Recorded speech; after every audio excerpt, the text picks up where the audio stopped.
எல்லாராலும் முருகர் முன்னாடி வந்து நிற்க முடியாது, கடவுள் முன்னாடி வந்து நிற்க முடியாது. அந்த இடத்துல அந்த ஜோதி எரியும் போது கடவுளை நான் டக்குன்னு இப்படி கும்பிடுவதற்கான வசதி. இதுக்கு எங்கே ஏற்றணும்? பள்ளத்தில் ஏற்றுவாங்க. திருப்பரங்குன்றத்தினுடைய விஷயத்தை அயோத்தியா தீர்ப்பிலையும் கொண்டு போயிருக்காங்கிறது உங்களுக்கு தெரியுமா? இப்படி திருப்பரங்குன்றத்துக்குன்னு ஒரு கான்செப்ட் இருக்கு. 3 விஷயம் நீங்கள் பிளான் பண்ணியிருக்கீங்க. கரூரில் எப்படி நீங்கள் பிளான் பண்ணீங்களோ அந்த மாதிரி 3 விஷயம் இதில் பிளான் பண்ணியிருக்கீங்க. 1, சிறுபான்மையினருக்கு நான் தான் காவலன்னு நீங்கள் சொல்லணும்னு நினைக்கிறீங்க. இது முதல் தவறு. இப்போ இந்த மனு தள்ளுபடி ஆகுது. தமிழ்நாடு அரசு கொண்டு போய் இந்த இடத்துல ஏற்ற விடக்கூடாது, இங்கே வந்து 144 இருக்குது, இஸ்லாம் சகோதரர்கள்லாம் கொந்தளிப்பாங்க அப்படின்னு கதை விட்டதை நீதிமன்றம் தள்ளுபடி பண்ணிடுச்சு. அப்போ நான் என்ன அர்த்தம்? அந்த இடத்துல ஏற்ற வேண்டும். நேத்திக்கு நான் ஏற்றலை, எனக்கு அது வெற்றி அப்படின்னு நீங்கள் சொல்லுவீங்கன்னா, எனக்கு தெரிஞ்சு இந்த ஒளிப்பதிவாகிற இந்த நேரத்தில் உண்மையாக அதை செய்ய விடுங்க. அதையே செய்ய விட மாட்டேங்கிறீங்க. ஒரு பேச்சுக்கு சொல்கிறேன் சார், உங்கள் அப்பா மாதிரியே இருக்காரு, இந்த படம் தான் கிடச்சிது, உங்கள் காரியம் பண்ணும்போது அந்த படத்தை வச்சுக்கோங்கன்னு சொன்னீங்கன்னா நான் எப்படி ஒத்துப்பேன்? நீ காரியத்தை மனதாகத்தானே செய்கிறாய், படம் எப்படி மாறி இருந்தால் என்ன அப்படின்னு வந்து எனக்கு விளக்கம் கொடுப்பீங்களா? இஸ்லாம் சகோதரர்களுக்கு நாங்கள் தான் காப்பாற்று, நான் எங்களை விட்டால் வேறு யாரும் இஸ்லாம் சகோதரர்களையும் காப்பாற்ற முடியாது. ஏன்னா தமிழ்நாட்டை தலை குனிய விட மாட்டேன், இது 60 வருஷம் ஆனதுக்கு அப்புறம் குனிய விட மாட்டேன்னு நிமிர வைப்பேன்னா பரவாயில்ல. திருப்பரங்குன்றத்தில் தீபம் ஏற்றக்கூடாது அப்படின்னு சொல்லி பார்த்தீங்கன்னா தொடர்ச்சியாக காவல்துறை அழுத்தம் கொடுத்து இந்து முன்னணிலாம் கைதெல்லாம் நடவடிக்கைலாம் பாய்ந்தது. 144 தடை சட்டமும் போடப்பட்டது. உங்களோட பார்வை என்ன சார் இதில்? காவல்துறை ஒன்றும் பண்ணலை, அறநிலையத்துறை தான் தேவையில்லாத வேலைகளை பண்ணிக்கிட்டு இருக்கு. அறநிலையத்துறை எனக்கு தெரிஞ்சு ஒரு நிர்வாகம் கணக்கு கொடுத்ததுன்னா அதை வாங்கி கொண்டு போய் கொடுக்க வேண்டியது மட்டும்தான் அவங்க வேலை. இது சரி இது தப்புன்னு கூட அவங்க சொல்லக்கூடாது. இது எங்கே பிரச்சனை வருதுன்னா, 70 ஆண்டுகளுக்கு அப்புறம் தான் அண்ணாதுரை அவர்கள் சொல்லி, கருணாநிதி அவர்கள் சொல்லி, போகிறவங்கெல்லாம் சொல்லி, ஆளுநர்னா அவர் ஆட்டுக்கு தாடி அப்படின்னு ஒரு இதை பதிய வச்சாங்க. அப்படிலாம் இல்லைண்ணா, அவர் தான் நாட்டுக்கு நாடி. அவர் வந்து பதவி பிரமாணம் எடுக்கும்போது சட்டத்தை காப்பேன்னு எடுக்கிறாரு, நீங்கள் பதவி பிரமாணம் எடுக்கும்போது சட்டத்தின்படி நடப்பேன்னு எடுக்கிறீங்க. காக்கிறது வேற, நடக்கிறது வேற. காக்கிறவன் தான் பெரிய ஆளு, நடக்கிறவன் நல்ல மனுஷன் அப்படின்னு புரிய வச்சிருக்காங்க. எவ்வளோ நாளுக்கு அப்புறம்? அண்ணாதுரை ஐயா சொல்லி, கருணாநிதி ஐயா கதை விட்டு எல்லாரும் பேசி கீசி இன்னைக்கு தான் மக்களுக்கு என்ன புரிஞ்சிருக்குன்னா, இல்லைங்க, ஆளுநருங்கிறது ரப்பர் ஸ்டாம்ப் கிடையாது, அவர் போஸ்ட்மேன் கிடையாது, அவர் தான் முடிவெடுப்பார். நம்பர் 1. கூடவே ஒன்று சொல்லிடுறேன், ஏன்னா அது ரொம்ப முக்கியம். ஆளுநர் இன்னி வரைக்கும் மக்கள் சார்ந்த எந்த பிரச்சனையும் அவர் நிறுத்தலை, ஏன்னா அது அவருடைய வேலை இல்லை. அது சட்டசபையிலேருந்து முடிவு வந்ததுன்னா அவர் ஓகே பண்ணிட்டு போயிட்டே இருப்பார். வேந்தர் துணைவேந்தர்னு கல்வி சம்பந்தமாக அதுவும் யூஜிசி தெல்ல தெளிவாக சொல்லியிருக்கு. யூஜிசியோடைய வேறு ஆளை பரிந்துரை பண்ணணும்னு சொல்லும் பொழுது அதை செய்யாமல் கொடுத்ததுனால அவர் வந்து, உதாரணத்துக்கு ஒரு டெண்டர் விடுறீங்க, டெண்டர் விடுறதுக்கு முன்னாடி ஒரு 4 கொட்டேஷன் கேட்பாங்க. நீங்கள் 2 கொட்டேஷன் கொடுத்தீங்கன்னு வச்சுக்கோங்க, அந்த டெண்டரே வராது. டெண்டர் விடுறதுக்கு முன்னாடி எக்ஸ்பிரஷன் ஆஃப் இன்ட்ரெஸ்ட்னு கொடுத்து ஒரு 3 பேர்கிட்ட கொட்டேஷன் வாங்கிட்டு வாங்கன்னு, அதை வச்சு தான் அவங்க எக்ஸ்பிரஷன் ஆஃப் இன்ட்ரெஸ்டே விடுவாங்க. நீங்கள் நான் ஒரே ஒரு ஆள்கிட்ட தான் வாங்கிட்டு வந்திருக்கேன், 2 பேர்கிட்ட தான் வாங்கிட்டு வந்திருக்கேன்னு சொன்னால் இல்லைங்க அதை பண்ணாதீங்கன்னு. அப்போ நீங்கள் டம்மியாவது 3வது கொட்டேஷன் ஒன்று கொண்டு வந்து கொடுக்கணும். அப்போ தான் அது வந்து டெண்டராகவே மாறும். அந்த மாதிரி தான் ஆளுநர் விஷயத்தில். அது எதுக்காக நான் சொல்கிறேன்னா, உண்மையான ஆட்டுக்கு தாடிங்கிறது வந்து அறநிலைத்துறை தேவையற்ற ஒன்று. அதுக்கு ஒன்றும் அவசியமே கிடையாது, யாரும் வந்து கேட்கல. அது பிரிட்டிஷ் காலத்தில் எதையோ பண்ணுறேன்னு போக கிறிஸ்துவர்கள் என்னெல்லாம் இந்த கதையெல்லாம் விட முடியாது, நீ எதாவது பண்ணினா நான் விக்டோரியா கிட்ட சொல்லிடுவேன்னு உடனே அவங்கள ரிலீஸ் பண்ணி, இஸ்லாம் சகோதரர்களும் அந்த மாதிரி எங்களெல்லாம் நீங்கள் கட்டுப்படுத்த முடியாது, நாங்கள் என்ன வேணாலும் பண்ணுவோம்னு சொல்லி அவங்க விலகி கடைசியில் அது இண்டோ போர்டாக மாறிச்சுங்கிற கதையெல்லாம் ஒரு பக்கம். அதுதான் ஆட்டுக்கு தாடி. அதனுடைய வேலை எதை எங்கே செய்யணுங்கிறது கிடையாது. சட்ட ஒழுங்கு பிரச்சனைங்கிறது கோவிலினுடைய அறங்காவலரும் அரசாங்கமும் பேச வேண்டிய ஒன்று. அறங்காவலர் போய் காவலர்கிட்ட போய் பர்மிஷன் கேட்பாரு, காவலர் வந்து பர்மிஷன் கொடுப்பார். இதில் அறநிலையத்துறைக்கு வேலையே கிடையாது, சம்பந்தமே இல்லாமல். ஏன்னா விஜய் வந்து கட்சியை பற்றி நிறைய பேசுகிறாங்க, யூகிக்க முடியல இவங்களால். நான் 2 வருஷத்துக்கு முன்னாடியே சொல்லிட்டேன், திமுகவுடைய வாக்குகளை கண்டிப்பாக விஜய் எடுத்துகிட்டு போவார், அதுக்கு தான் திமுக பயப்படணும்னு சொன்னேன். அதுக்கு தான் இப்போ பயப்படுறாங்க. கரூர் விஷயத்தில் பண்ண மாதிரி குறைஞ்சது ஒரு 150 பேர் போயிடுவாங்கன்னு நினைக்கிறேன். அதுக்கேற்ற மாதிரி டாக்டர்லாம் ரெடி பண்ணிக்க அப்படின்னு சொல்லிட்டு போய் ஐயோ 41 பேர் தானா அப்படின்னு வருத்தப்பட்ட மாதிரியான ஒரு அர்த்தமற்ற வேலையை இதில் பண்ணியிருக்காங்க. எதுக்காக தீபம் ஏற்றணும் அதை ஃபஸ்ட்டு புரிஞ்சுப்போம். தீபம் ஏற்றுறதுங்கிறது ஏதாவது வேணும்ட்டு பண்ணுறதா? பல முறை சொல்லியிருக்கேன், இருந்தாலும் சொல்கிறேன். ஹைகோர்ட்டில் போய் கேட்டு பாருங்கள், இத்தனை வருடங்களுக்கு ஒரு முறையோ இத்தனை வருடங்களுக்கு ஒரு முறையோ அல்லது இத்தனை நாட்களுக்கு ஒரு முறையோ அவங்க ஒரு பரேடு நடத்துவாங்க. இந்த இடம் ஹைகோர்ட்டுக்கானதுன்னு ஒரு பரேடு இன்னைக்கு நடத்துவோம். எதுக்கு நடத்தணும்? நீதிமன்றம்னு சொல்லியாச்சு, கட்டடம்லாம் பெருசாக இருக்குது, ஹைகோர்ட்டுன்னு போர்டு வச்சாச்சு. எதுக்கு அந்த பரேடு நடத்துகிறாங்கன்னா அதுதான் அடையாள நிமித்தம். அது நீங்கள் தடுப்பீங்களா? இந்த விஞ்ஞான உலகத்தில் அப்படின்லாம் போய் பேசுவீங்களா? ஏய் ஓரமா போ அப்படின்ட்டு போயிட்டே இருப்பான். அந்த மாதிரி காலம் காலமாக நான் ஒரு தீபத்தை ஏன் ஏற்றுறேன்னா, எல்லாராலும் முருகர் முன்னாடி வந்து நிற்க முடியாது, கடவுள் முன்னாடி வந்து நிற்க முடியாது.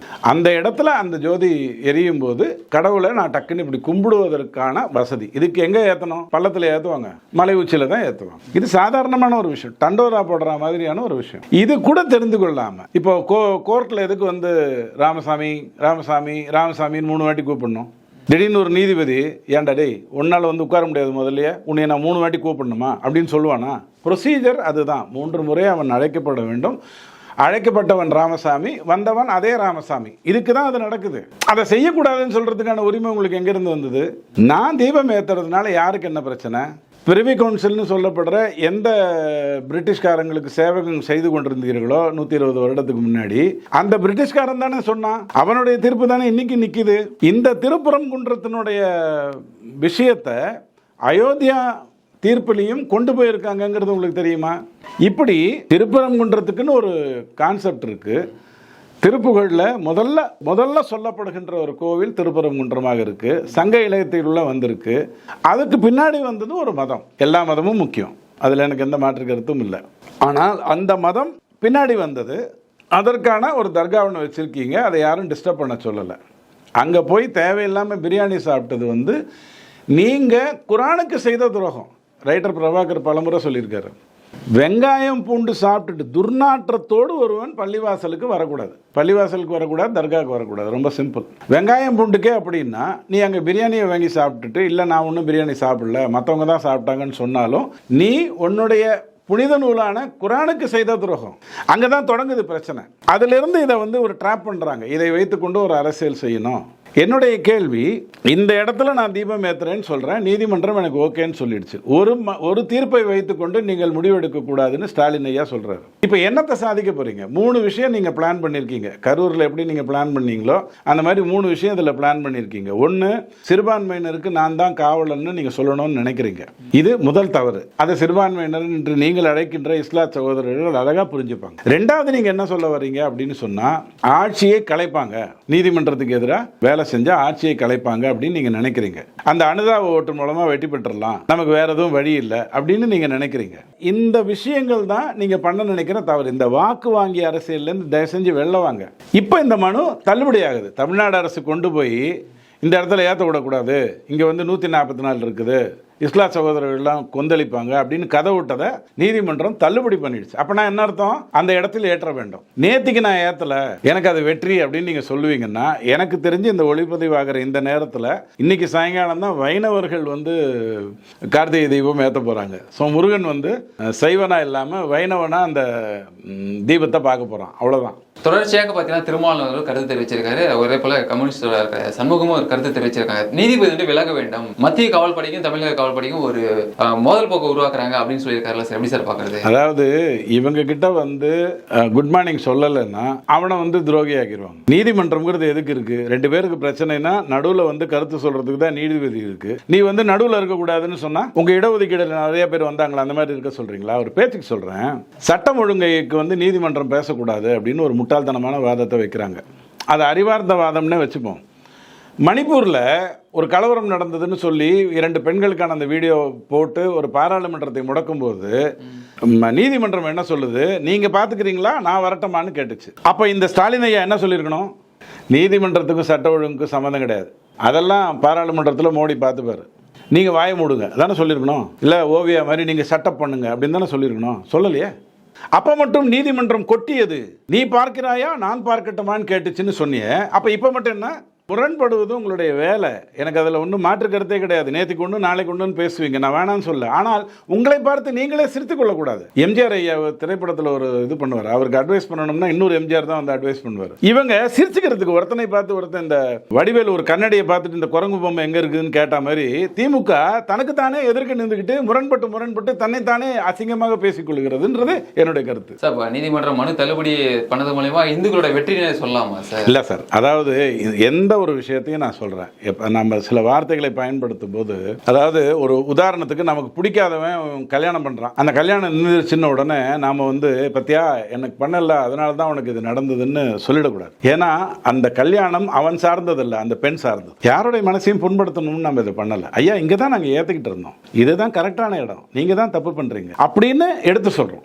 இதை புரிந்து கொள்ளாம இந்த மனு வந்து இந்துக்களுக்கான வெற்றி அப்படின்னு சொல்றீங்கன்னா தர்மத்துக்கான வெற்றின்னு சொல்லுங்க. தர்மம்ங்கிறது இஸ்லாத்துக்கும் ஒண்ணுதான், கிறிஸ்துவத்துக்கும் ஒண்ணுதான், பாரசீகர்களுக்கும் ஒண்ணுதான், எல்லா கடவுள் நம்பிக்கை உள்ளவங்களுக்கும் ஒன்றுதான்.